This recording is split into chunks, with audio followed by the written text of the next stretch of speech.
Hello, friends. Do you love to travel and learn about new places and things? Great! Then you are in the right place.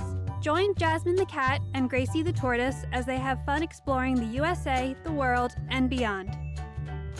Hello, friends!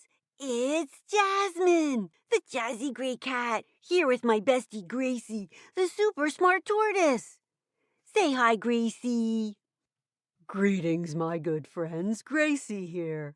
I'm so glad you joined us today as we learn all about stingrays. Stingrays have a funny nickname, Gracie. See, pancakes. And I bet I know how they got it.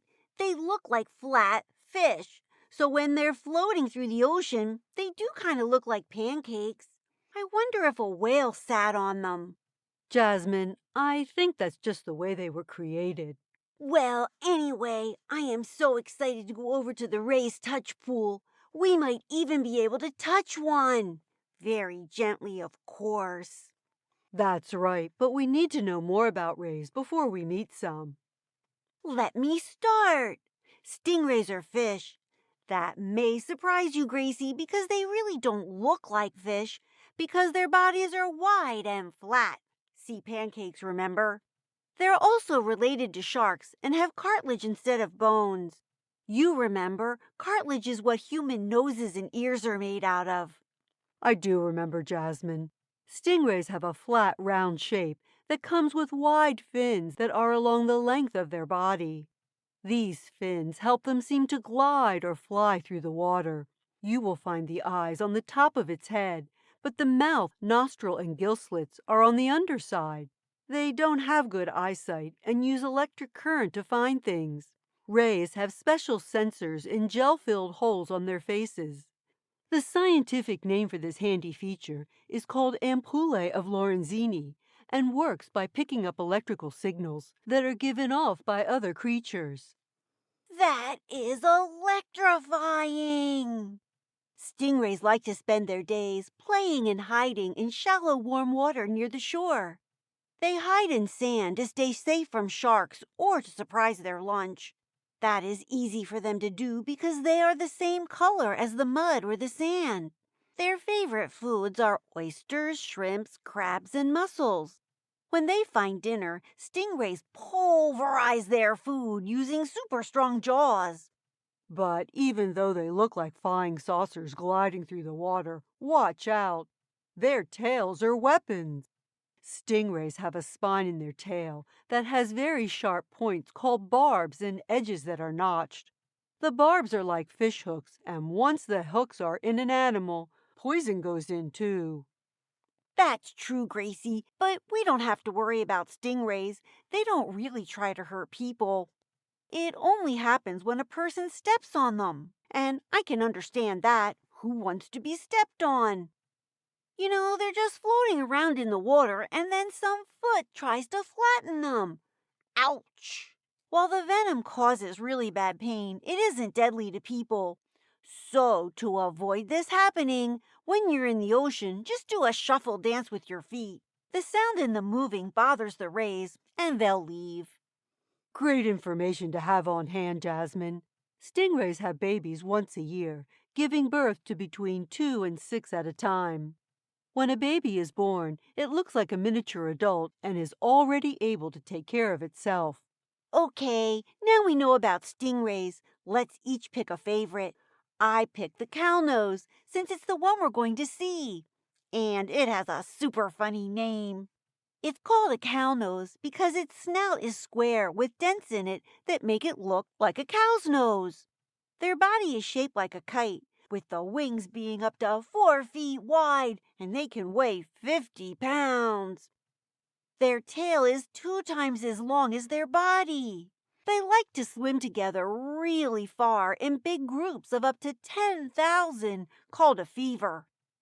You can find them in the Atlantic Ocean, but they like to vacation in the winter in the Caribbean Ocean.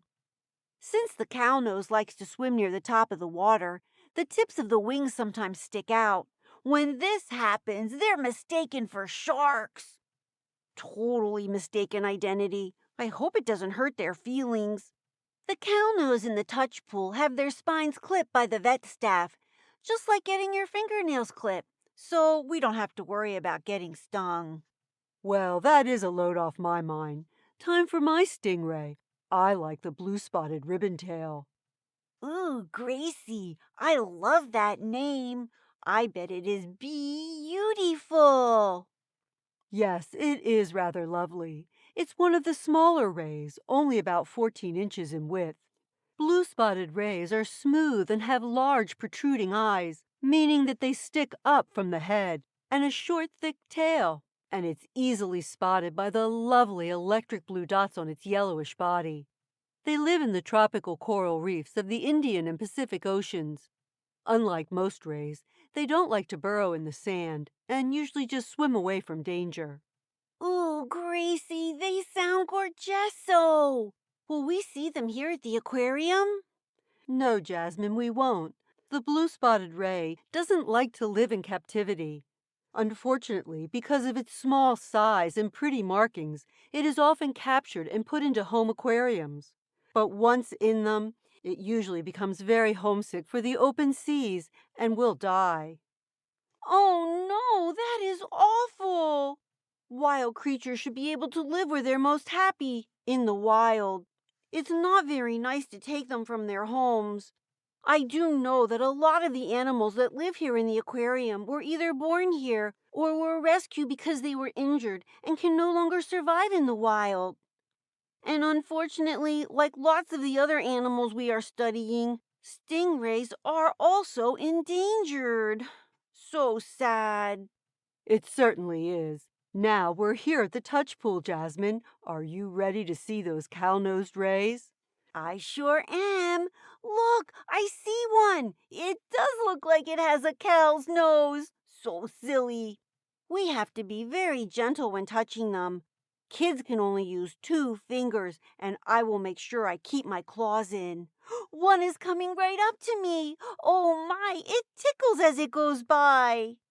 It certainly does. What a great way to see the rays up close and personal. Now, are you ready for manta ray jokes? You know me, Gracie. I'm always ready. What do you call a ray with a bad temper? I don't know, Jasmine. What do you call a ray with a bad temper? A stingray. Get it? They get stingingly mad. Your turn. Very funny. Why are stingrays good at math? I know, because they're great with angles. I like math too. My favorite fact was that rays can find their prey using electric signals. How shocking. What about you, Gracie? My favorite fact was that rays have eyes on the tops of their bodies and their mouth is on the bottom of their bodies. How about you, friends? What was your favorite fact? Don't forget to tell someone you love. That's right, and come back next time as we move over to the seahorses. Those guys are so cute. Bye now. Say goodbye, Gracie. Goodbye, my dear friends. See you next time. Hey everybody, thanks for joining Jasmine and Gracie on their adventure today. Come back next week for the next one. Hello, everybody. It's Gwen here. If you want to know more about the places we visited, just go to our website, jasmineandgracie.podbean.com, and go to the sources page, and you can find out all about the great places that we visited. See you next week. Bye-bye.